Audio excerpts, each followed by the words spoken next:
The weight of silence pressed against Corporal Elena Vasquez's shoulders like a lead blanket as she adjusted the bipod legs of her Barrett M82A1. The morning mist clung to the hillside observation post, transforming the valley below into a watercolor painting of grays and pale greens. Her breath formed small clouds in the cold air as she peered through the Leopold scope, watching the convoy of humanitarian vehicles navigate the winding mountain road 3 kilometers away, preparing and narrating. This type of story took us long. Efforts and hard work. So if you are enjoying the story, please consider subscribing to our channel. Clean shot lines, all clear, she whispered into her radio, her voice carrying the practiced calm of someone who had done this dance 100 times before. The familiar weight of the .50 caliber rifle against her shoulder felt like an extension of her own body. 37 confirmed saves, 0 casualties under her watch. That was her record. That was her pride. Staff Sergeant Maria Santos crouched beside her, binoculars pressed to her eyes, scanning the opposite ridge. Movement, 2 o'clock, she murmured. Looks like wait, false alarm, just mountain goats. Maria's weathered face showed the lines of someone who had seen too much, but her eyes still held the sharp focus of a veteran spotter. She had saved Elena's life twice in their 8 months together, and Elena had returned the favor once during the Kandahar incident that neither of them talked about anymore. Private Jensen Martinez lay prone 20 meters to their left, maintaining radio contact with the convoy below. At 19, he was the youngest member of their Overwatch team, but his fingers moved across the radio controls with the precision of a pianist. His grandmother's rosary hung from his neck, the wooden beads clicking softly whenever he shifted position.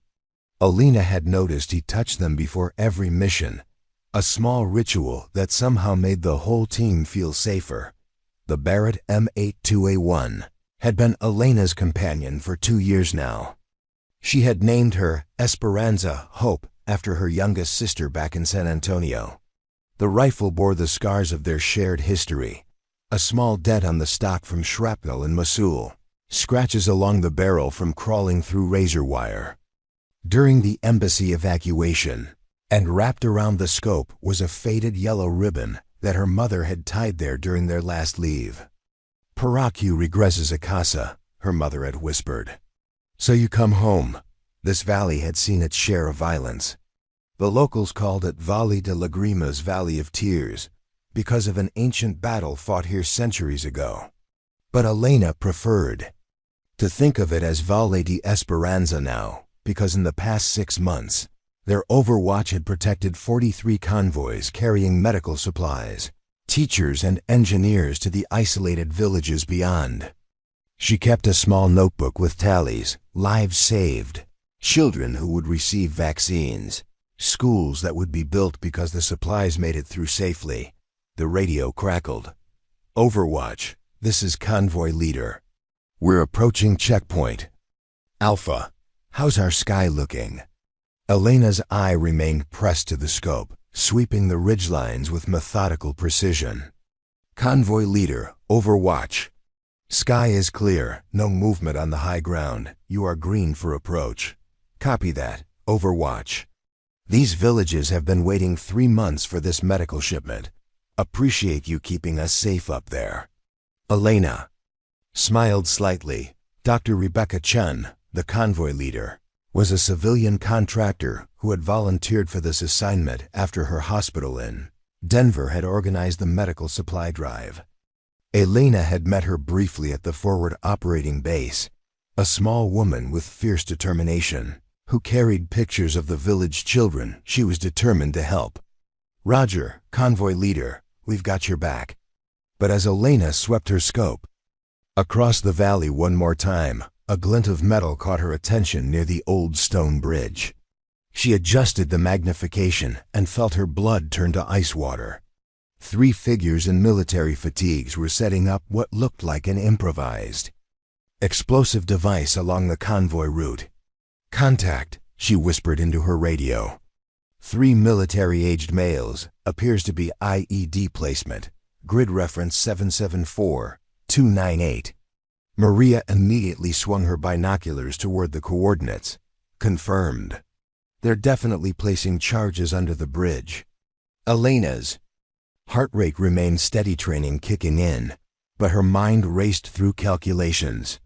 Wind speed, distance, angle of descent, target movement patterns. The Barrett's .50 caliber round could disable the IED from this range, but she needed the perfect shot to avoid civilian casualties if the device detonated. Convoy leader, this is Overwatch. You need to halt immediately. We have hostile activity at the bridge. Copy, Overwatch. Convoy is stopping. Can you neutralize the threat? Elena's finger found the trigger guard. This was what she had trained for, what she was born to do.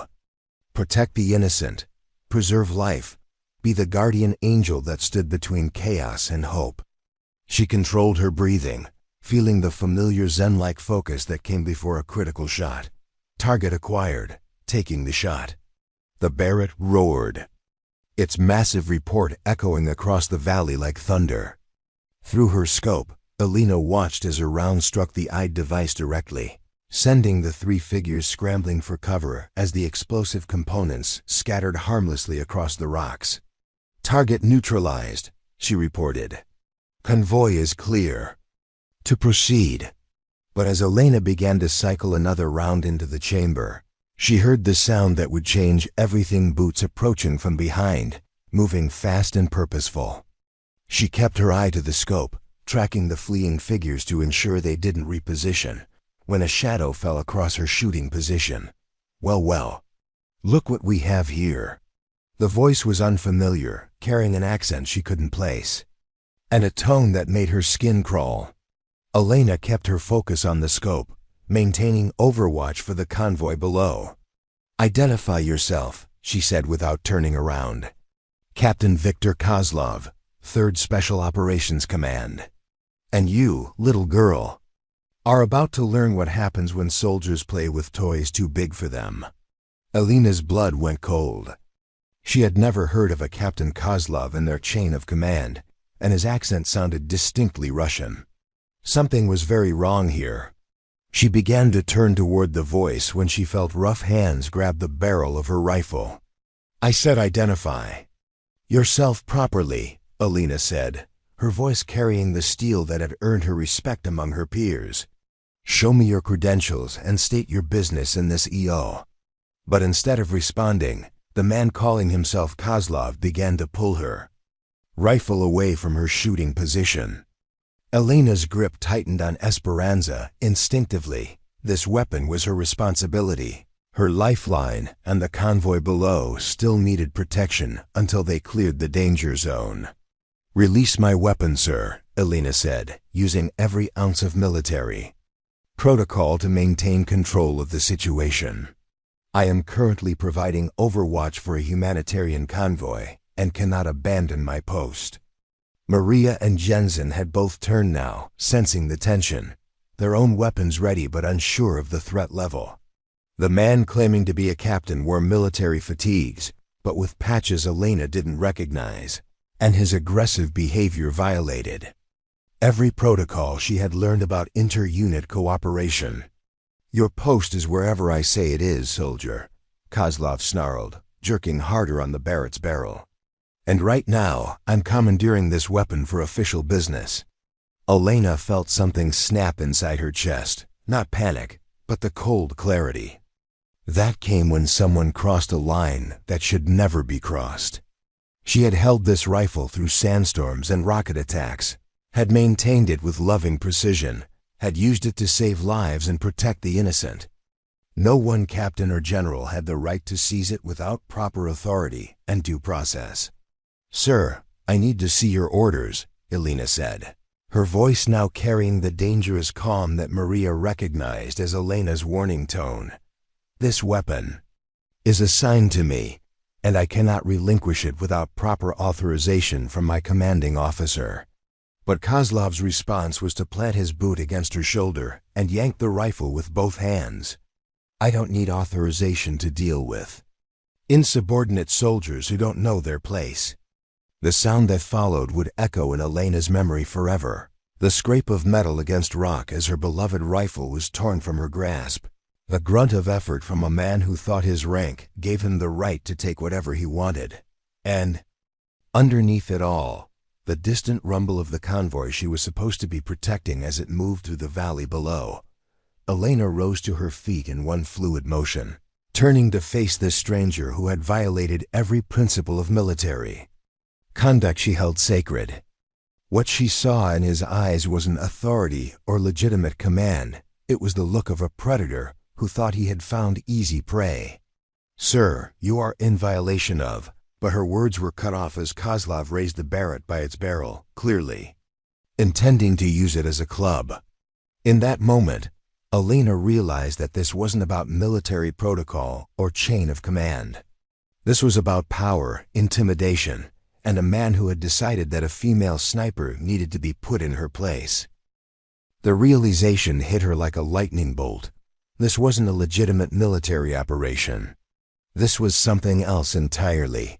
And that's when Elena Vasquez, who had sworn an oath to protect and serve, who had dedicated her life to being a guardian angel for those who couldn't protect themselves, made the decision that would change everything. She was not going to let this happen, not to her weapon, not to her mission, not to the convoy full of medical supplies heading to children who needed vaccines, and not to the principle that every soldier, regardless of gender, deserved to be treated with respect and dignity. As Kozlov swung the rifle toward her, Elena moved with the lightning reflexes that had kept her alive through 2 deployments. She ducked under the improvised club, stepped inside his reach, and did something that would be witnessed by 165 people and talked about for years to come. But the most important witness would be a young girl named Carmen Santos Maria's 12-year-old niece who was visiting the base that day and watching from the command bunker through binoculars, hoping to see her aunt in action. What Carmen saw instead was the moment when her Aunt Elena became a legend. Elena Vasquez had not been born to be a soldier, but war has a way of finding those who are meant to serve. Growing up in the west side of San Antonio, she learned to shoot by hunting rabbits with her grandfather's .22 rifle behind their small house near the railroad tracks.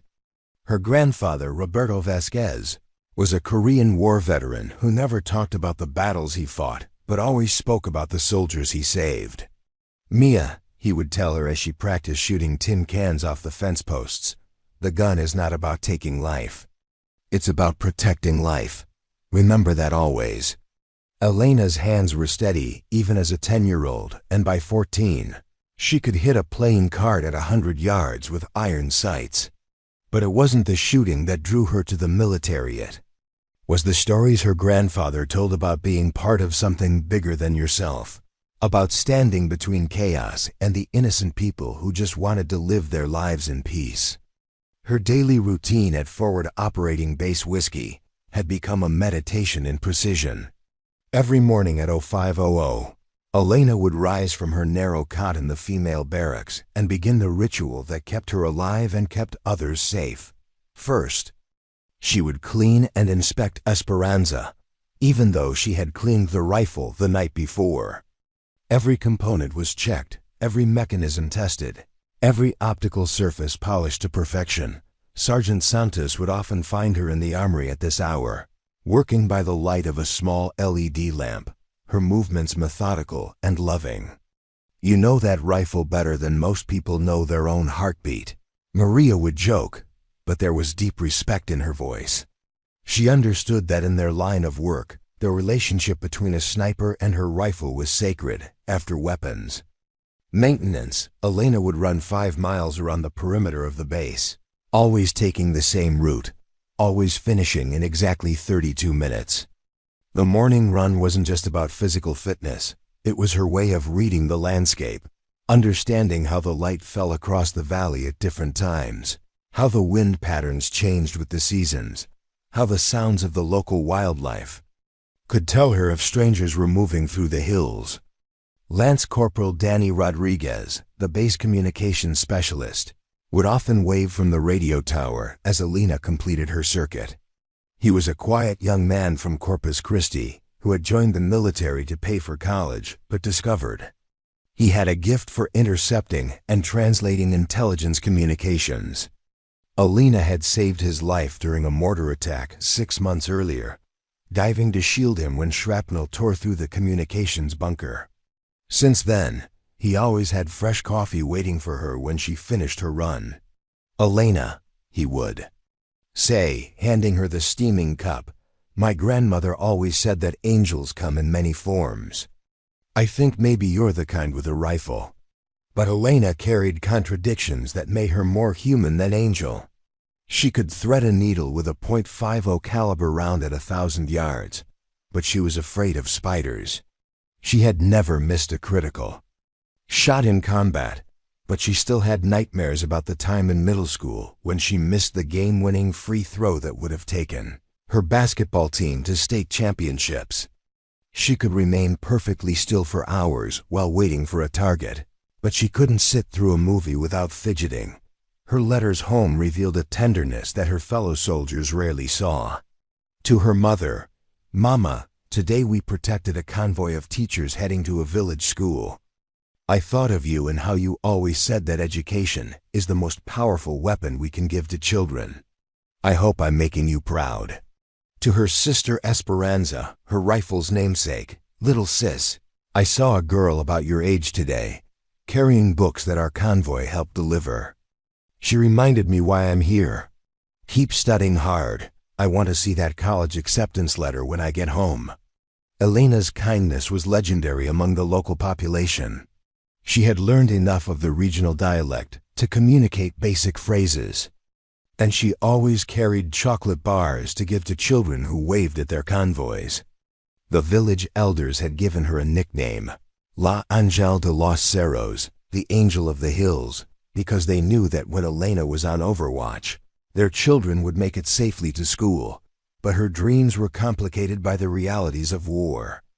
Elena wanted to return to San Antonio and become a police officer, specifically working with at-risk youth programs. She had already been accepted to the criminal justice program at San Antonio for the fall semester after her deployment ended. Her plan was simple: use her military experience to become the kind of police officer who protected communities instead of just patrolling them. "I want to be the cop that kids run toward, not away from," she had told Maria during one of their long conversations during night watch. "I want to teach them that strength comes from protecting others, not from intimidating them." Her fears ran deeper than she usually admitted. Elena was terrified of coming home to a family that couldn't understand what she had seen and done overseas. She worried that the skills that made her excellent at war would make her unsuited for peace. Most of all, she feared that the hypervigilance that kept her alive in combat would make it impossible for her to trust and love the way she had before deployment. The flashbacks had started 3 months earlier, after a particularly difficult mission where her team had provided overwatch for the evacuation of a village hit by chemical weapons. Elena had watched through her scope as children were loaded into medical helicopters, their small bodies struggling to breathe. That night, she had called home and broken down crying while talking to her mother, unable to explain what she had witnessed. "Mia, are you safe?" her mother had asked, her voice filled with the specific fear that military parents carry. "I'm safe, Mama," Elena had lied. "I'm keeping everyone safe." But safety was a relative concept in a war zone, and Elena understood that her definition of safe had changed fundamentally from the one her family back home still held. Safe for Elena now meant no immediate threats. In the scope, ammunition properly maintained, communication systems functional, team members alert and ready. It was a constant state of controlled readiness that would be exhausting for most people but had become Elena's normal state of existence. Her relationship with Maria had evolved into something deeper than friendship. It was the bond between two warriors who trusted each other with their lives every single day. Maria, at 34, was 12 years older than Elena and had seen 3 deployments in Iraq before this assignment. She had taken Elena under her wing, not because Elena needed protection, but because Maria recognized something special in the younger soldier's combination of deadly skill and protective instinct. "You have the gift," Maria had told her after Elena's first confirmed save, a shot that had disabled a vehicle-borne, improvised explosive device before it could reach a school. "But more than that, you have the heart. That's what makes the difference between a shooter and a guardian." Elena's connection with Jensen had grown out of their shared sense of being young soldiers carrying adult responsibilities. Jensen worried about his girlfriend back home, about his grandmother's health, about whether he was strong enough for the challenges they faced every day. Elena had become his unofficial big sister, helping him write letters home and listening when he needed to talk through his fears. "Elena," Jensen had confided during a particularly quiet night watch, "sometimes I think about my little brother. And I wonder if what we're doing here is making the world safer for him."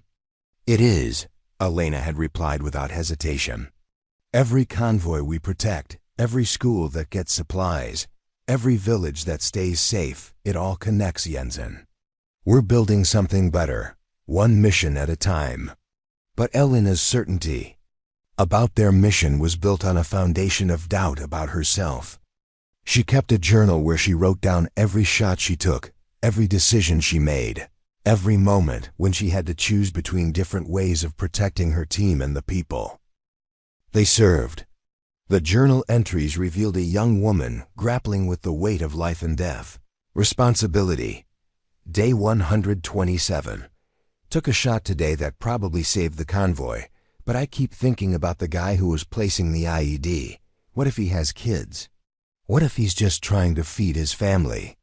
Maria says these thoughts will make me hesitate when it counts, but I think they make me more careful about when and why I pull the trigger.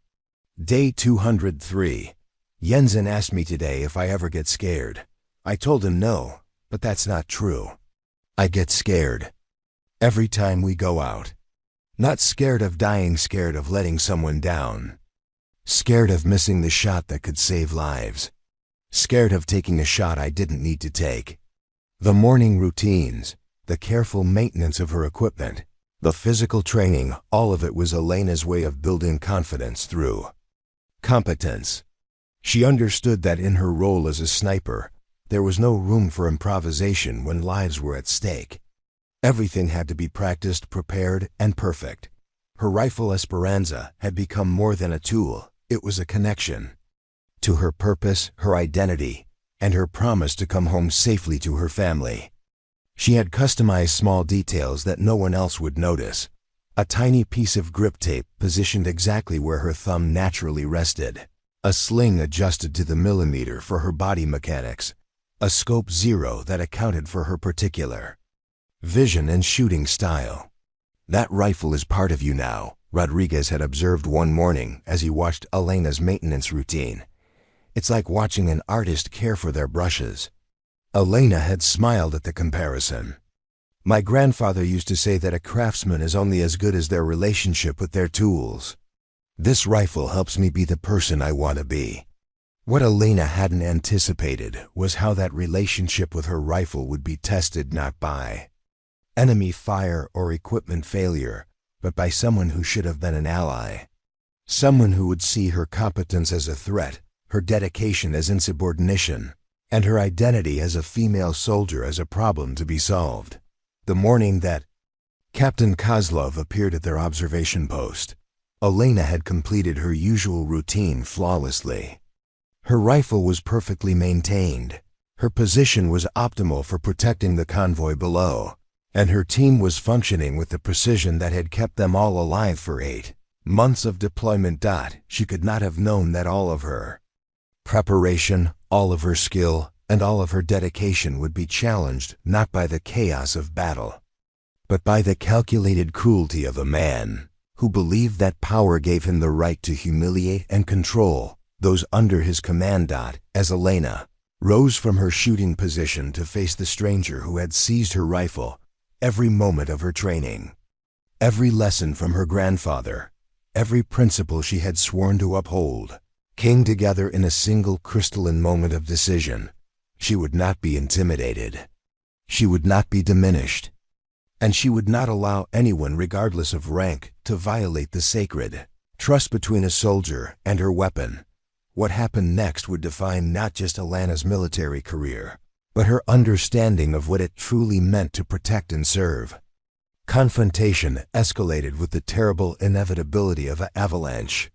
Captain Kozlov's grip tightened on Elena's rifle as she faced him, and she could see in his eyes the kind of cold calculation that had nothing to do with military necessity and everything to do with establishing dominance. "You will address me as sir when you speak," Kozlov said, his voice carrying the particular menace of someone accustomed to having his authority go unquestioned.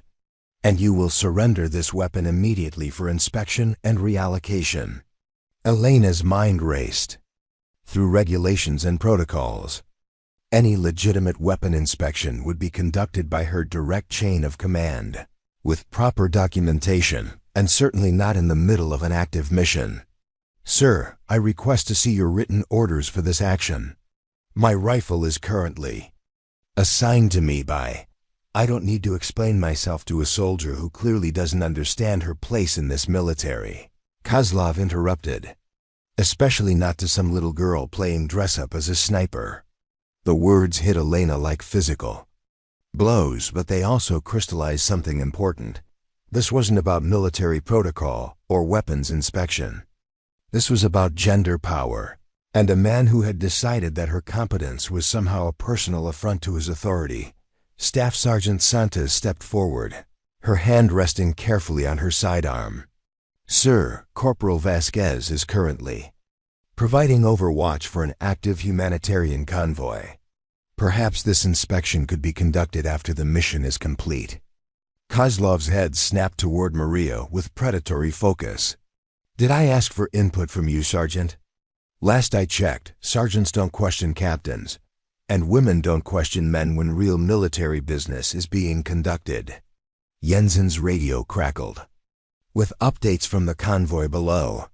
"Overwatch, we're approaching the damaged bridge section. Need confirmation that our route is still clear." Elena tried to key her radio to respond, but Kozlov yanked the Barrett further away from her, forcing her off balance. "Sir, the convoy needs competent soldiers providing security, not confused children who think they can handle adult responsibilities," Kozlov snarled. "I've been watching your little tea party up here for 30 minutes. You're soft, distracted, more concerned with playing nice than maintaining proper military discipline." From the command bunker 400 meters away, Carmen Santos pressed her face against the observation window, her young eyes wide with disbelief. She had come to visit her Aunt Maria during school break, excited to see real soldiers in action. What she was witnessing instead was something that would reshape her understanding of courage, injustice, and the price of standing up to bullies. Lieutenant Colonel James Mitchell, the base commander, was reviewing daily reports in his office when his aide burst through the door. "Sir, we have a situation developing at Observation Post 7. Unknown personnel have confronted our sniper team during an active convoy mission." Mitchell grabbed his binoculars and headed for the command bunker, but he was already too late to prevent what was about to unfold. The observation post was too far away for immediate intervention, and the radio protocols meant that any interruption could compromise the safety of the convoy Elena was supposed to be protecting. Back at the observation post, Kozlov had begun to examine Elena's rifle with exaggerated slowness, running his hands over every surface while maintaining eye contact with her. "This is what happens when standards are lowered to accommodate diversity quotas," he said loudly enough for the entire team to hear. "Real snipers don't decorate their weapons with family pictures and good luck charms." Elena watched him handle Esperanza with rough, careless movements that made her stomach clench.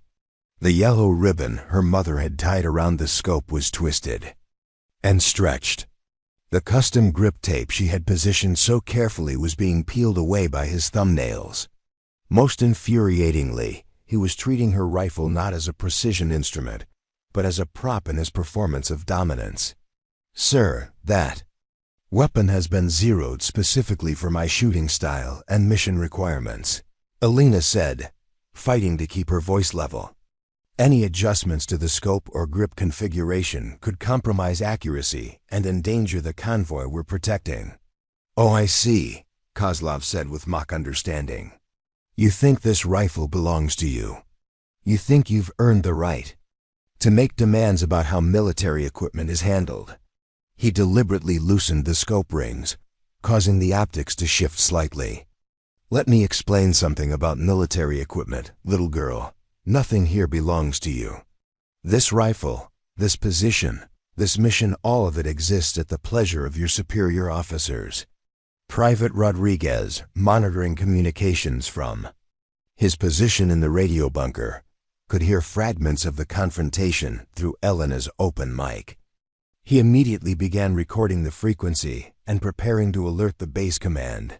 But military protocol required him to maintain his primary duty of supporting the convoy communication. The convoy leader, Dr. Chun, was growing concerned about the lack of response from Overwatch. "Overwatch, this is convoy leader. We're approaching checkpoint Bravo and need confirmation of route security. Please respond." Elena reached for her radio, but Kozlov blocked her movement with his body. "The convoy will proceed without your amateur oversight," he said. "I'm placing this position under proper military command." That's when Elena realized the full scope of what was happening. This wasn't just harassment or some misguided attempt at military discipline. Kozlov was actively compromising a live mission, putting civilian lives at risk to make a point about his own authority. The medical supplies in that convoy were desperately needed by village children, and Dr. Chun was counting on Elena's Overwatch to keep them safe. "Sir, with respect, you are endangering civilian lives by disrupting this mission," Elena said, her voice now carrying the steel that her grandfather had taught her to use when principles were at stake. "I need to maintain communication with the convoy." "What you need," Kozlov said, stepping closer to her, "is to learn that women who try to do men's jobs eventually get people killed. You're a liability, a distraction, and a waste of resources that should be allocated to soldiers who can actually handle combat responsibilities." Staff Sergeant Santos had heard enough. "Sir, I need to see your identification and orders. This behavior is not consistent with any legitimate military inspection or command transfer." Kozlov's response was to swing Elena's rifle toward Maria, using it as a pointer to emphasize his words. "Sergeant, you're about to learn what happens to subordinates who fail to recognize proper authority. Both of you are going to be written up for insubordination, failure to follow orders, and conduct unbecoming of soldiers." Jensen, still monitoring the radio, reported the convoy's status in a voice tight with stress. "Overwatch convoy is now in the danger area near checkpoint Bravo. They're requesting immediate confirmation of route security." Elena could see through her peripheral vision that the convoy was approaching the area where they had neutralized the IED earlier. Without proper overwatch, the vehicles were vulnerable to secondary attacks or additional explosive devices that might have been placed along the route. Children would die if she couldn't do her job. That's when Captain Kozlov made the decision. That turned harassment into assault. He grabbed Elena by the shoulder and shoved her away from her shooting position. "Move aside. I'm taking control of this mission and showing you how real soldiers handle security." Elena stumbled but caught her balance, her mind now moving with the crystal clarity that came in life or death situations. She could see that Kozlov had no intention of actually providing overwatch for the convoy. His entire focus was on humiliating her and establishing his dominance. He was willing to let innocent people die to make his point. "Sir, step away from my rifle and allow me to complete this mission," Elena said, her voice now carrying the unmistakable authority of someone who would not be moved. "People's lives are at stake. Your rifle?" Kozlov laughed, a sound like breaking glass. This rifle belongs to the United States military, and I outrank you. Which means I can do whatever I want with it." To emphasize his point, he began to disassemble the Barrett, removing the bolt and setting the components on the rocky ground, where dust and debris could contaminate the precision mechanisms. Elena watched him destroy hours of careful maintenance and calibration, watched him contaminate the components that kept her rifle functioning at the precision level required for long-range shots. But more than that, she watched him demonstrate his complete disregard for the lives that depended on that rifle functioning perfectly. "Sir, you are sabotaging military equipment during an active mission," Elena said, stating the facts clearly. "For any recording devices or witnesses, this action is compromising the safety of American personnel and civilian contractors." "What I'm doing," Kozlov said, standing up and holding the rifle's bolt in his hand like a trophy, "is demonstrating to a confused little girl that she has no business pretending to be a soldier. Women don't belong in combat roles, and this is exactly why." From the command bunker, Lieutenant Colonel Mitchell could see through binoculars that something had gone catastrophically wrong at the observation post. He keyed his radio to try to establish communication, but the protocols meant that any interruption during an active convoy mission could create more danger than it prevented. The convoy was now completely exposed in the danger area, with no effective overwatch protection, because one man had decided that proving his dominance was more important than protecting innocent lives. Elena looked at her dismantled rifle, at her compromised mission, at the convoy full of medical supplies for children, and at the man who was willing to let people die rather than allow a woman to excel at her job. That's when Elena Vasquez, who had joined the military to protect others, who had sworn an oath to defend the innocent, who had dedicated her life to being a guardian angel for those who couldn't protect themselves, made the decision that would define the rest of her career. She was going to take her rifle back, not because of pride or anger, but because people were counting on her to do her job, and no one, regardless of rank, had the right to prevent her from saving lives. Elena moved with the fluid precision that had made her one of the most effective snipers in the region. She stepped inside Kozlov's reach, grabbed the bolt mechanism from his hand, and in one smooth motion, brought her knee up into his solar plexus, while simultaneously twisting his wrist to force him to release his grip on her rifle. The move was perfectly executed, designed to disable without causing permanent injury, exactly as she had been trained in hand-to-hand combat. But Kozlov's response was to escalate further, grabbing her by the throat and trying to slam her to the ground. That's when Elena Vasquez did something that would be remembered and debated for years to come. She defended herself with the full extent of her training and capability. The sound of Kozlov's hand breaking was sharp and unmistakable, a wet crack that echoed across the observation post like a gunshot. His scream followed immediately after, high and shocked, the sound of someone who had expected easy dominance and found instead a warrior who would not be intimidated. Elena released him and stepped back, the bolt mechanism clutched in her hand, her rifle within reach. Around them, 165 people had witnessed what happened. The convoy personnel below who had stopped their vehicles to watch the confrontation through binoculars, the base personnel monitoring from the command bunker, the radio operators who had heard every word through open microphones, and most importantly, 12-year-old Carmen Santos, who had just watched her hero defend herself against a bully. "My hand!" Kozlov screamed, cradling his injured wrist. "She broke my hand. I'm a captain." Elena calmly began reassembling her rifle, her movements methodical and professional. "Sir, you assaulted me during the performance of my duties. I defended myself with appropriate force. Now, if you'll excuse me, I have a convoy to protect." She slid the bolt back into place, performed a functions check, and returned to her shooting position. Through her scope, she could see the convoy vehicles had stopped in the open area, their personnel watching the drama unfold on the hilltop above. Them, convoy leader, "This is Overwatch," Elena said into her radio, her voice steady and professional. "Route is secure. You are clear to proceed to Checkpoint Bravo. Apologies for the communication delay."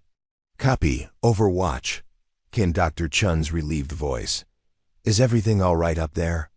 Elena watched through her scope as the convoy resumed movement, carrying medical supplies that would save children's lives, protected by a sniper who had just demonstrated that some lines should never be crossed. "Everything is all right, convoy leader," Elena replied. "Overwatch is back in position." Behind her, Captain Kozlov was still screaming about his broken hand, about insubordination, about women who didn't know their place. But Elena tuned him out, focused instead on the mission that truly mattered, keeping innocent people safe. She had just learned something important about herself. When forced to choose between following illegal orders and protecting innocent lives, she would choose protection every time, regardless of the consequences. What she didn't know was that those consequences were about to reshape not just her own life, but the entire conversation about women in combat, military justice, and the price of standing up to those who abuse their power. Within 30 minutes of the confrontation, Forward Operating Base Whiskey erupted into controlled chaos. Lieutenant Colonel Mitchell's radio crackled with reports from multiple sources. The convoy had witnessed a physical altercation at Observation Post 7.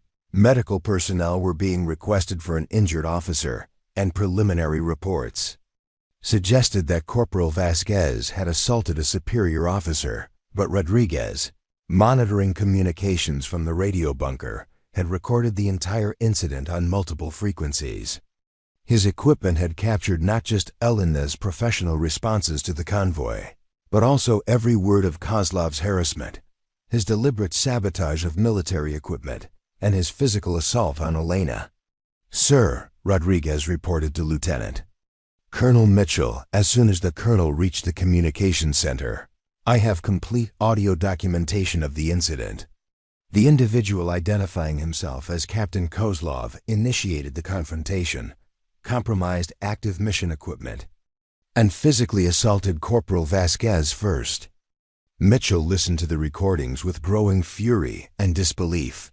The voice claiming to be a captain used language and exhibited behavior that violated every principle of military leadership and professional conduct. More critically, the audio revealed that this supposed officer had actively sabotaged a live mission, endangering civilian lives to assert his dominance over a female soldier. "Rodriguez, I need you to secure these recordings and prepare copies for JAG immediately," Mitchell ordered. "And get me a full roster check. I want to know who this Kozlov is and what authority, if any, he has to be on my base." The answer came back within minutes and sent shockwaves through the command structure.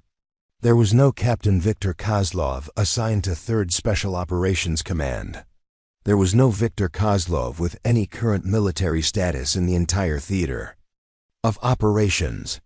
The man who had assaulted Elena and sabotaged her mission was either using a false identity or was operating completely outside of legitimate military authority. Dr. Chen's convoy had successfully reached the village, but her report to base command added another crucial piece to the puzzle. The individual who disrupted our overwatch appeared to be coordinating with spotters on the opposite ridge, she radioed. "My security team observed at least 3 other unknown personnel retreating from advanced positions when the confrontation began. This may have been an attempt to compromise our route security." The implications hit Mitchell like a physical blow. If Kozlov was working with hostile forces, then Elena hadn't just defended herself against harassment.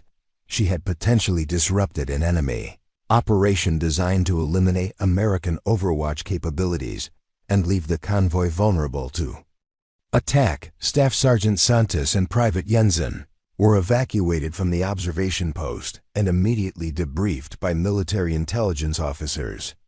Their testimonies were consistent and damning. The man claiming to be Captain Kozlov had exhibited none of the knowledge, Behavior or protocols expected from a legitimate military officer. Sir, Maria reported to the intelligence team, his uniform was wrong correct patterns, but wrong unit patches. His knowledge of current operations was superficial. And his behavior. She paused, choosing her words carefully. His behavior was designed to provoke a response, not to accomplish any legitimate military objective. Jensen's testimony focused on the technical aspects of what they had witnessed. The subject demonstrated no familiarity with the Barrett M82A1 system, he reported. When he disassembled Corporal Vasquez's rifle, he handled the components in ways that would damage precision equipment. No trained sniper would treat the weapon that carelessly. But the most powerful testimony came from an unexpected source. Carmen Santos, the 12-year-old girl who had witnessed the entire confrontation through binoculars from the command bunker, provided a detailed account that cut through military jargon to the heart of what had happened. The bad man was trying to hurt Aunt Elena, Carmen told the investigators with the straightforward honesty of a child. He took her gun and broke it on purpose. He grabbed her neck and tried to hurt her. Elena only fought back when he tried to hurt her. She was protecting herself and trying to protect the people in the trucks down in the valley. Young Carmen's testimony was inadmissible in formal proceedings, but her clear, unbiased account helped investigators understand the sequence of events from the perspective of someone with no military or political agenda to advance. The medical examination of Captain Kozlov revealed additional inconsistencies. The injury to his hand was consistent with Elena's account of defensive actions, but more importantly, the examining physician discovered evidence that called his entire identity into question. The subject has dental work consistent with Eastern European medical practices, reported Captain Sarah Williams, the base medical officer.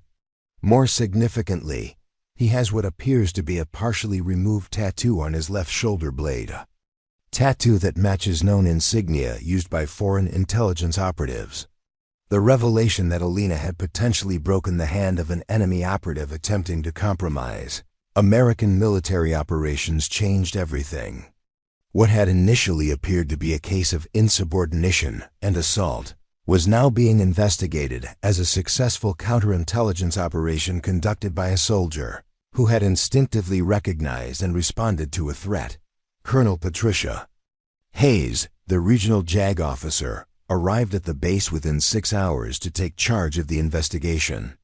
Her preliminary review of the evidence led to an immediate shift in focus from disciplining Elena to understanding how an enemy operative had gained access to their operational area and why. Elena had been the only soldier to recognize the threat. Corporal Vasquez, Colonel Hayes said during Elena's formal interview, "Walk me through your decision-making process when this individual first approached your position." Elena's response demonstrated the tactical awareness that had made her an exceptional sniper. "Ma'am, several factors indicated this was not a legitimate military inspection. First, his approach was tactically unsound. He exposed himself unnecessarily and failed to use proper communication protocols. Second, his timing was suspicious. Disrupting Overwatch during an active mission serves no legitimate purpose. Third, his behavior escalated to harassment and equipment sabotage rather than following established inspection procedures. At what point did you determine that physical defensive action was necessary?" Colonel Hayes continued. "When he physically assaulted me while I was attempting to complete my mission responsibilities, ma'am," Elena replied. "He grabbed my throat and attempted to force me to the ground. At that point, I assessed that he posed an immediate threat not just to my safety, but to the mission and the convoy I was protecting." The investigation expanded as intelligence analysts discovered that the attack on Elena's position had been part of a coordinated effort to eliminate American Overwatch capabilities in the region. Intercepted communications revealed that foreign operatives had been specifically targeting female soldiers, believing they would be easier to intimidate and neutralize. The enemy assessment was that female soldiers would be psychologically vulnerable to aggressive male authority figures, explained Major Kevin Thompson from military intelligence. They believed that a woman confronted by an aggressive man claiming superior rank would comply with illegal orders rather than resist. Corporal Vasquez proved that assessment catastrophically wrong. The revelation that Elena's actions had disrupted a broader enemy operation led to increased security measures and a comprehensive review of how foreign operatives had gained access to American operational areas. The investigation uncovered a network of individuals posing as military personnel who had been gathering intelligence and attempting to compromise mission security. Dr. Chin's written statement provided crucial context about the broader implications of what had occurred. The medical supplies in our convoy included vaccines for over 300 children and antibiotics that will prevent disease outbreaks in 3 villages. If our route had been compromised due to the elimination of Overwatch protection, those children would have continued to suffer and die from preventable diseases. Corporal Vasquez's refusal to be intimidated literally saved lives. The local village elders, when they learned what had happened, sent a delegation to the base to express their support for Elena. Through translators, they conveyed a message that surprised many of the military personnel. La Angel de los Cerros protected not just the convoy, but our children's future. We have always known that angels come in many forms, and this angel has a warrior's heart. As the investigation progressed, a pattern emerged that highlighted the broader significance of Elena's actions. Intelligence reports revealed that similar intimidation tactics had been successfully used against soldiers, both male and female, in other areas of operations. The difference was that Elena had recognized the threat and responded appropriately, while others had been psychologically manipulated into compliance. What Corporal Vasquez did, explained Colonel Hayes during a briefing for senior staff, was demonstrate textbook recognition of and response to a hostile operative using psychological warfare tactics. Her actions prevented the compromise of a humanitarian mission and potentially saved numerous civilian lives. The most damaging evidence against Kozlov came from his own behavior after the incident. Rather than seeking legitimate medical attention through proper military channels, he had attempted to leave the base immediately after receiving first aid. When detained for questioning, his story fell apart under scrutiny, revealing multiple contradictions and false claims about his unit assignment and operational authority. Subject claimed to be assigned to units that don't exist in this theater, reported the intelligence team. His knowledge of current operations was limited to information that could be gathered through routine observation. Most telling, he had no knowledge of classified operational details that any legitimate captain would possess. The physical evidence supported Elena's account completely. The condition of her rifle when recovered showed deliberate sabotage components had been carelessly handled in ways that would compromise accuracy and reliability. The damage was consistent with someone unfamiliar with precision weapons, attempting to disable the equipment rather than inspect it. The subject's handling of the Barrett M82A1 was designed to render it inoperative, reported the base armorer. No trained military personnel would handle precision equipment in such a destructive manner. This was sabotage, not inspection. Elena's psychological evaluation, conducted to assess her fitness for duty after the incident, revealed something that impressed the examining psychiatrist. Rather than showing signs of trauma or stress from the confrontation, Elena exhibited the psychological profile of someone who had acted in accordance with her training and values. Corporal Vasquez demonstrates no regret about her defensive actions, reported Major Lisa Chen, the base psychiatrist.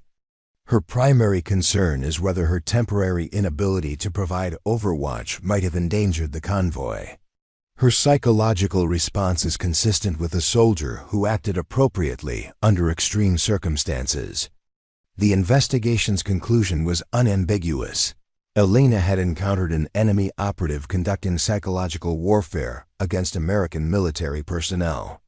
She had recognized the threat, maintained her mission focus despite harassment and equipment sabotage, and had defended herself only when physically assaulted. Her actions had preserved mission security and potentially prevented the deaths of civilian contractors and local villagers, but the most powerful vindication came from an unexpected source. Intelligence intercepts revealed communications from hostile forces, expressing frustration that their operation had been defeated by one stubborn woman who refused to be intimidated. Enemy operatives had been forced to abandon their positions and retreat because Elena's refusal to be cowed had disrupted their entire tactical plan. The enemy's own communications confirmed that Corporal Vasquez single-handedly defeated a coordinated operation designed to compromise American mission security, reported the intelligence analysis team. Her recognition of the threat and appropriate response prevented what could have been a significant tactical defeat. As word of the investigation's findings spread through the base, Elena found herself receiving support from unexpected quarters. Soldiers who had initially questioned her actions began to understand that she had faced a threat that could have been directed at any of them. Her refusal to be intimidated had protected not just herself, but the integrity of American military operations in the region. Private Martinez, who worked in the base communications center, approached Elena during evening chow. "Corporal, I wanted to thank you," he said quietly. "My cousin deployed here 6 months ago and was intimidated by someone claiming to be an officer into revealing patrol routes. He's been carrying guilt about that ever since. Now we know he was targeted by enemy operatives. You showed all of us what the right response looks like." The ripple effects of Elena's actions extended far beyond the immediate incident. Military intelligence used the information gathered from Kozlov's attempted operation to identify and neutralize similar threats throughout the region. Her quick thinking and refusal to be intimidated had exposed an enemy network that had been operating successfully for months. Colonel Hayes delivered her preliminary findings to the base command with a recommendation that surprised many. Rather than facing disciplinary action, Elena should be recognized for exceptional performance under hostile conditions. Corporal Vasquez recognized and defeated an enemy operation that had been successful elsewhere in theater, Hayes reported. Her actions preserved mission security, protected civilian lives, and provided intelligence that led to the disruption of hostile networks. She demonstrated exactly the kind of tactical awareness and principled decision-making that we want from our soldiers. But Elena's vindication was about more than just proving her innocence. It was about establishing a precedent that would protect other soldiers from similar psychological warfare tactics. The investigation's findings were distributed throughout the military as a case study in recognizing and responding to hostile psychological operations. The truth that emerged from the investigation was clear. Elena had faced a test that could have been directed at any soldier, male or female. The difference was that she had recognized the threat for what it was and had responded with the courage and principles that defined the best of military service. When she was officially notified that all charges had been dropped and that she was being commended for her actions, Elena's response was characteristic. "Sir, I was just doing my job. Protecting people is what we're here for." But everyone who had witnessed her courage understood that what Elena had done was much more than just following orders. She had demonstrated that sometimes doing your job means standing up to those who would abuse their power. Regardless of the personal cost, the broken hand would heal. The enemy operation would be remembered as a failure. But Elena's example would inspire soldiers for years to come, proving that courage isn't about the absence of fear. It's about doing the right thing even when you're afraid of the consequences. Formal commendation ceremony took place 6 weeks later under a clear desert sky, with the entire base formation assembled in dress uniforms. Lieutenant Colonel Mitchell read the citation that would become part of Elena's permanent military record.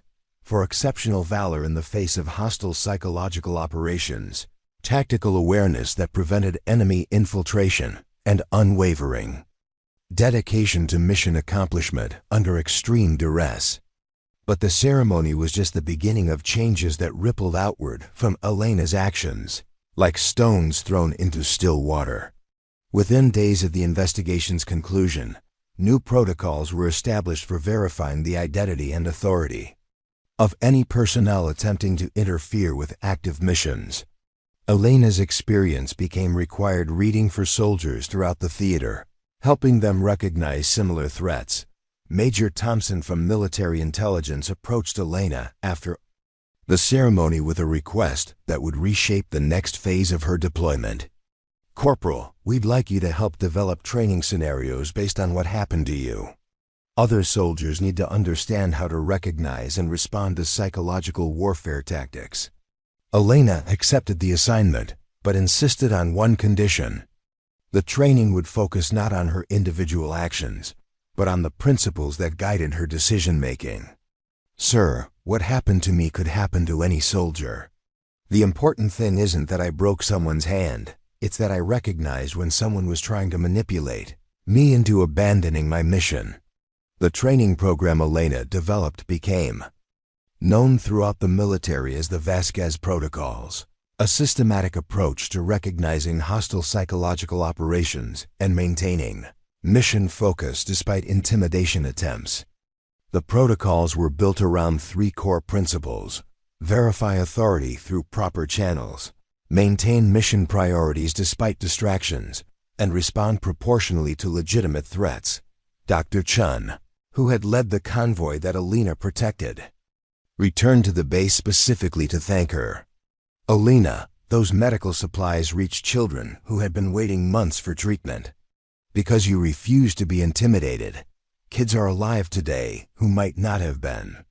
That's not something you can measure in military awards or commendations." But Elena's influence extended beyond military protocols and training programs. Young Carmen Santos, who had witnessed the confrontation, was profoundly affected by seeing her Aunt Elena stand up to someone trying to abuse his power. Carmen began carrying herself differently, speaking up in school when she saw bullying, and telling anyone who would listen about the day she watched a real hero defend herself and others, preparing and narrating. This type of story took us long efforts and hard work. So if you are enjoying the story, please consider subscribing to our channel. "My Aunt Elena taught me that sometimes you have to fight back," Carmen told her classmates during a presentation about heroes. "Not because you want to hurt someone, but because you have to protect people." She protected all those kids in the villages, and she protected herself, and she protected everyone who comes after her. The psychological impact on other soldiers was immediate and measurable. Reports of intimidation incidents decreased dramatically as word spread about Elena's laws, experience, and the investigation's findings. Soldiers who had previously been manipulated by false authority figures began reporting suspicious encounters instead of complying with questionable orders. Staff Sergeant Santos noticed the change in base morale during their daily briefings. "People are standing taller," she reported to Colonel Mitchell. "There's a confidence that wasn't there before." Elena showed everyone that you don't have to accept abuse just because someone claims to outrank you. The village elders' response to Elena's vindication was particularly meaningful. They organized a ceremony of their own, presenting her with a hand-carved wooden medallion inscribed with their words for protector of children. The village children had drawn pictures showing Elena watching over them from the hills, and their parents wrote letters thanking her for ensuring that medicine and teachers could reach their community safely. Rodriguez, who had recorded the crucial evidence, was promoted to sergeant and received a commendation for his role in documenting the incident. "Elena's courage was the catalyst," he said during his promotion ceremony, "but it took all of us working together to ensure that the truth came out. That's what good soldiers do, we protect each other." The broader military community began using Elena's case as an example in leadership development courses.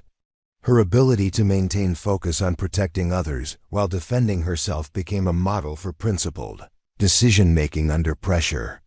Military academies incorporated her story into their curricula, teaching future officers about the importance of protecting subordinates from abuse and maintaining mission integrity despite personal costs. Elena's family received notification of her commendation, but the full story remained classified until after her deployment ended. Her mother's response was characteristic. "Mia, I always knew you would protect people. I'm proud that you protected yourself too. That takes a different kind of courage." The ripple effects extended to policy changes at the highest levels of military command. Elena's case became part of the evidence supporting enhanced protections for soldiers reporting harassment or intimidation, particularly when such behavior compromised operational security. New regulations required multiple verification steps before any personnel could interfere with active missions, and clear protocols were established for soldiers to challenge suspicious authority claims. Jensen, who had witnessed Elena's courage firsthand, requested transfer to military police training after their deployment ended. "Watching Elena stand up for what was right showed me what kind of soldier I want to be," he wrote in his transfer request. "I want to be the kind of person who protects others from people who abuse their power." The enemy operative network that Elena's actions had exposed was systematically dismantled over the following months. Intelligence analysts traced connections that led to the disruption of hostile operations throughout the region. Her refusal to be intimidated had unraveled months of enemy planning and saved countless lives that would have been lost to compromised missions. But perhaps the most significant change was in how Elena viewed herself and her role as a soldier. The experience had tested every principle she held dear and proven that her instincts, training, and moral compass could be trusted even in the most challenging circumstances. "I learned that doing the right thing isn't always easy," Elena reflected during an interview for the base newsletter, "but it's always necessary. When someone tries to make you choose between your integrity and avoiding trouble, you have to choose integrity every time. That's what the uniform means." Elena's rifle, Esperanza, was restored to perfect condition by the base armorer, who took special care to repair every component that had been damaged during Kozlov's sabotage attempt. The yellow ribbon from her mother was replaced with a new one, and Elena added a small metal tag engraved with coordinates not of the confrontation, but of the village where Dr. Chun's medical supplies had saved children's lives. The remainder of Elena's deployment was marked by exceptional performance and growing recognition of her leadership potential. She was promoted to sergeant ahead of schedule and given additional responsibilities training new snipers arriving in theater. Her emphasis on the protective role of snipers, guardian angels watching over those who couldn't protect themselves, became part of the standard curriculum. When Elena's deployment ended 8 months later, she carried with her not just commendations and awards, but the knowledge that she had made choices that defined who she was as a soldier and as a person. The confrontation with Kozlov had lasted less than an hour, but its effects would influence military policy and inspire soldiers for years to come. Her return to Fort Hood was marked by an unusual reception. Word of her actions had spread throughout the military community, and soldiers from multiple units requested the opportunity to hear her speak about recognizing and responding to hostile psychological operations. Elena agreed, but insisted that the focus remain on principles rather than personalities. "What happened to me wasn't unique," she told audiences of soldiers, NCOs, and officers. "The tactics I encountered are being used against our people everywhere. The important thing isn't that I happen to respond correctly, it's that we all learn to recognize these situations and support each other when someone tries to manipulate us into compromising our missions." Elena's story became part of military folklore, but she worked hard to ensure that the legend didn't overshadow the lessons. She continued to emphasize that her actions were simply the application of good training, clear thinking, and unwavering commitment to protecting others. The broken hand was a detail. The protected convoy was the point. Dr. Chun, now back in Colorado, established a scholarship fund for children from military families who wanted to pursue careers in medicine or international humanitarian work. She named it the Elena Vasquez Guardian Angel Fund, with the mission of supporting young people who wanted to dedicate their lives to protecting and healing others, the village children. Elena had sent her drawings and letters throughout the year following her return. Their artwork showed her not as a warrior with a weapon, but as an angel with outstretched wings, watching over schools and hospitals and playgrounds, where children could learn and grow in safety. But perhaps the most meaningful recognition came from an unexpected source. A group of female soldiers from across the military branches organized an informal network they called Elena's Angels, service members dedicated to supporting each other against harassment and intimidation while maintaining the highest standards of military professionalism. Elena showed us that you don't have to choose between being strong and being feminine, between following orders and thinking for yourself, between being a good soldier and standing up for what's right, explained Captain Jennifer Walsh, one of the network's founders. She proved that sometimes the most military thing you can do is refuse to follow illegal orders. Elena's transition back to civilian planning continued as scheduled. She enrolled in the criminal justice program at UT San Antonio and began preparing for her goal of becoming a police officer who specialized in community protection and youth programs.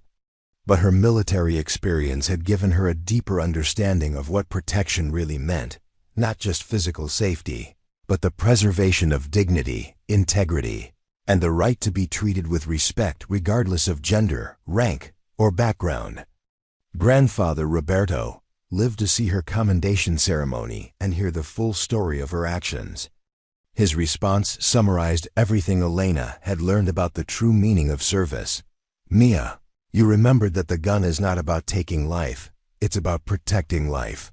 But you also learned that sometimes protection means more than just watching through a scope. Sometimes it means standing up and saying no when someone tries to take away your ability to protect others." The legacy of Elena's actions continued to evolve and inspire long after the immediate crisis had passed. Her example became a touchstone for discussions about courage, integrity, and the responsibilities that come with wearing the uniform. She had proven that real strength isn't about dominating others, it's about protecting others, including yourself, from those who would abuse their power. As Elena prepared to hang up her uniform and begin the next chapter of her life, she carried with her the knowledge that she had lived up to every principle her grandfather had taught her. She had protected life, served with honor, and demonstrated that sometimes the most important battle you fight is the one where you refuse to be diminished by those who mistake power for authority. The broken hand had healed, the enemy network had been dismantled, and the children in distant villages continued to receive the medicine and education they needed to build better futures. But Elena's example would continue to inspire and protect soldiers for generations to come, proving that sometimes one person's refusal to be intimidated can change everything. 3 years later, Elena walked across the graduation stage at UT San Antonio, her criminal justice degree marking the completion of her transition from military guardian to civilian protector. In the audience, her family beamed with pride, but they weren't the only ones watching. Carmen Santos, now 15, and preparing for her own military service, had driven down from Dallas specifically to see Elena's graduation ceremony. "Aunt Elena," Carmen said after the ceremony, using the title of respect that had stuck since childhood, "I enlisted in the Army last month. I want to be a military police officer, and I want to help create the kind of military where what happened to you never happens to anyone else again." Elena smiled, recognizing in Carmen's eyes the same determination she had felt at that age. "Just remember, Mia, the uniform doesn't make you a protector. The choices you make while wearing it do." By 2028, Elena had completed police academy. training and was working as a community liaison officer in San Antonio's West Side, the same neighborhood where she had learned to shoot with her grandfather's rifle. Her approach to police work reflected everything she had learned about protection. It wasn't about intimidation or control, but about building relationships that made communities safer for everyone. Her first major case as a police officer involved a domestic violence situation where the perpetrator had been using his veteran status to manipulate and control his family. Elena's experience with psychological warfare tactics proved invaluable in recognizing the patterns of abuse and providing effective support to the victims. Officer Vasquez understands that other cops don't, explained Maria Gonzalez, a social worker who partnered with Elena on community intervention programs. She knows what it looks like when someone uses false authority to control and intimidate others. Her military experience gives her credibility with veterans, but her compassion gives her credibility with victims. The Vasquez protocols had become standard training throughout the military by 2029, credited with reducing incidents of harassment and intimidation by over 60% in units where they were implemented. Elena occasionally returned to military bases to speak about her experience, but she always emphasized the same message.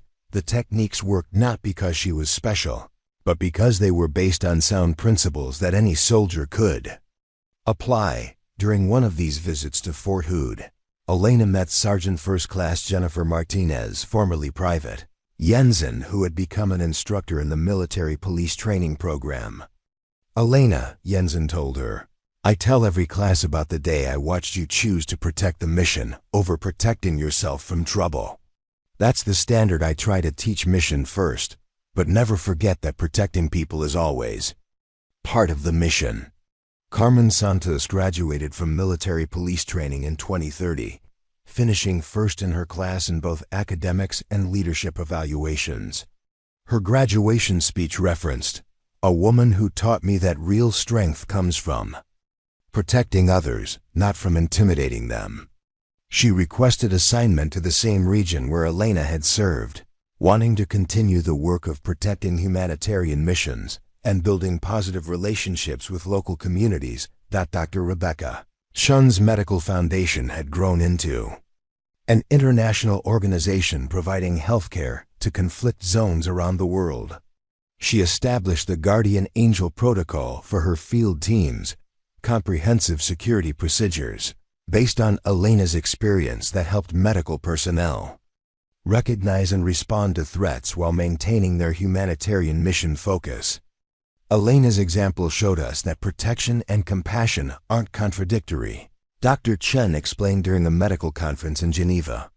The same principles that guide effective security can guide effective healing.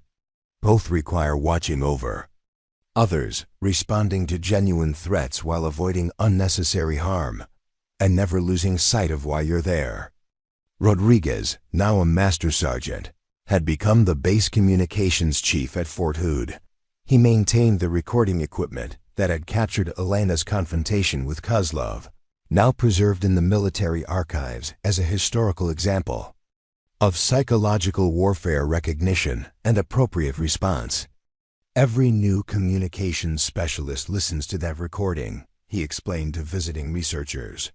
"It teaches them that sometimes the most important intelligence you gather is the evidence that protects your own people." Elena's mother, now in her 70s, had become something of a local celebrity in San Antonio's military community. She frequently spoke at family readiness group meetings, sharing her perspective on supporting service members who faced challenging ethical situations. Her message was simple but powerful. Stand behind your children when they do the right thing, even when it's difficult. Sometimes doing right means accepting consequences, but those consequences are easier to bear when you know your family supports you. The village where Dr. Chun's convoy had delivered medical supplies had prospered in the years since Elena's protection enabled the mission to succeed. The children who had received vaccines and treatment grew up healthy and strong, many of them pursuing education and careers that would help them rebuild their communities. They learned about La Ángel de los Cerros in their history lessons, but to them she was less a legend than a reminder that there were people in the world committed to protecting children and preserving hope. In 2031, Elena was invited to speak at the annual International Conference on Women in Combat Roles. Her presentation focused not on her individual experience, but on the systematic changes that had resulted from proper investigation and support of soldiers who faced harassment and intimidation. The important lesson, Elena told the international audience of military leaders, isn't that I broke someone's hand. The important lesson is that when soldiers report harassment or questionable authority, we need systems in place to investigate thoroughly and support those who stand up for principle. What happened to me was successful not because I was uniquely strong, but because my leadership supported me when the truth came out. The conference attendees included representatives from 12 nations that had implemented versions of the Vasquez protocols in their own militaries. Early reports suggested similar reductions in harassment incidents and improvements in mission effectiveness when soldiers felt empowered to challenge suspicious authority claims. Elena's rifle, Esperanza, had been retired from active service and was now displayed in the Fort Hood Museum, along with a detailed account of how her actions had disrupted enemy operations and protected civilian lives.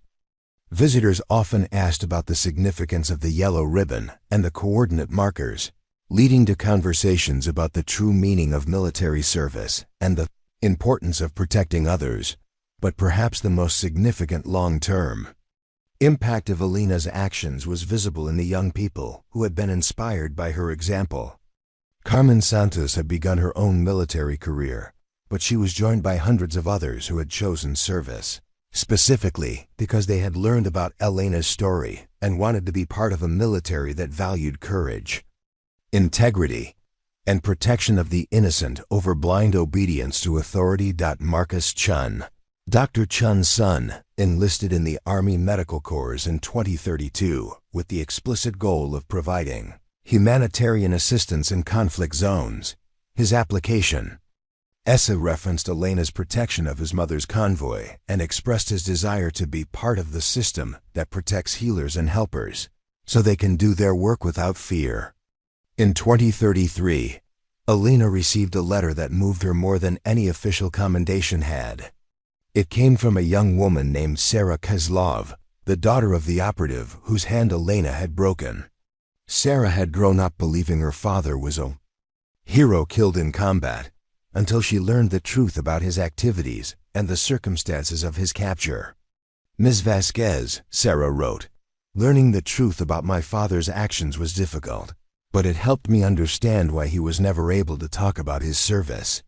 You were protecting people when you stopped him, including children who needed medicine and supplies. I've decided to become a nurse, and I hope someday I can help heal some of the harm that people like my father caused. Thank you for showing me that courage looks like protecting others, not hurting them. Elena's response to Sarah was characteristic of the compassion she had maintained throughout her journey. Your father's choices don't define you, and my actions were never about hatred or revenge. They were about protecting innocent people. The fact that you've chosen a healing profession shows that you understand what really matters. I would be honored to support your nursing education in any way I can. The scholarship fund Elena established for children of military families had grown to support over 200 students by 2034. Recipients were chosen not based on academic performance alone, but on demonstrated commitment to service and protection of others. The fund's mission statement reflected Elena's core philosophy. Education should empower people to protect and serve their communities, whether in military service, law enforcement, healthcare, education, or any field that makes the world safer for children. Elena's personal life had found its own equilibrium. She married Detective Carlos Morales, a fellow police officer she met while working on a joint task force addressing gang violence. Their partnership was built on shared values about protection and service, And Carlos often joked that he had married the most dangerous guardian angel in Texas. Their daughter, Roberto Elena Morales, named for Elena's grandfather, was born in 2035. Elena looked at her baby daughter and understood in a new way why her protection of that medical convoy had mattered so much. Every child deserved to grow up in a world where people were willing to stand between them and those who would do them harm. As 2036 dawned, Elena reflected on the 10 years that had passed since that confrontation on a hilltop observation post.